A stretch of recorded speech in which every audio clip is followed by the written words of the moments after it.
அனைவருக்கும் வணக்கம். இன்னைக்கு ஆண்டார்குப்பம் முருகப்பெருமானுடைய அருளை பற்றி தான் சிந்தனை செய்ய போகிறோம். அதுக்கு முன்னால் என்னுடைய பதிவுக்கு எல்லோருக்கும் ஆதரவு தெரிவிக்கிற மக்கள் எல்லோருக்கும் என்னுடைய நன்றியை சொல்லிக்கிறேன். இந்த நம்ம தமிழ்நாட்டில் இருக்கிற தொண்டை மண்டலத்தில் எல்லா முருகர் பெருமானுடைய புராதனமான முருகர் பெருமான் கோவில் எல்லாமே முருகப்பெருமான் பிரம்மசாஸ்தா வடிவில் தான் காட்சி கொடுப்பாரு. அதற்கான முக்கிய ஆதார காரணமாக இருக்கிறது தான் நம்ம ஆண்டார்குப்பம் முருகப்பெருமான். எவ்வளோ பெரிய படித்த ஆளாக இருந்தாலும் அவங்களுக்கு தான் என்ற கர்வம் வரக்கூடாது.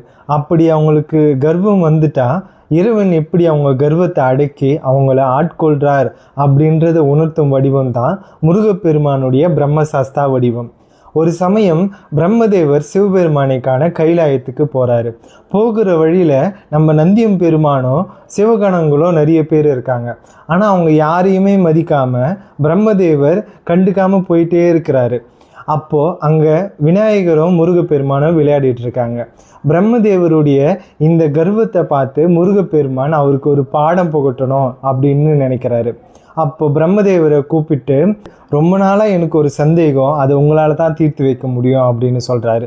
இந்த சின்ன குழந்தை நம்மக்கிட்ட அப்படி என்ன கேள்வி கேட்க போகுது, தாராளமாக கேளு முருகா அப்படின்னு பிரம்மதேவர் சொல்கிறாரு. முருகப்பெருமானும், நீங்கள் ரொம்ப நாளாக உயிர்களை படைச்சிட்ருக்கீங்க, அந்த உயிர்களை எதனுடைய ஆதாரமாக கொண்டு படைக்கிறீங்க அப்படின்னு முருகப்பெருமான் கேட்குறாரு. அதுக்கு பிரம்மதேவர் சொல்கிறாரு, வேதத்தினுடைய ஆதாரமாக கொண்டு நான் உயிர்களை படைக்கிறேன் அப்படின்னு சொல்கிறாரு. முருகப்பெருமான், அப்படி வேதம் அப்படின்னா வேதத்துக்கு ஆதாரமாக என்ன அப்படின்னு கேட்குறாரு. வேதத்துக்கு ஆதாரமாக இருக்கிறது பிரம்மமாகிய பிரணவமாகிய ஓம் அப்படின்னு சொல்கிறாரு.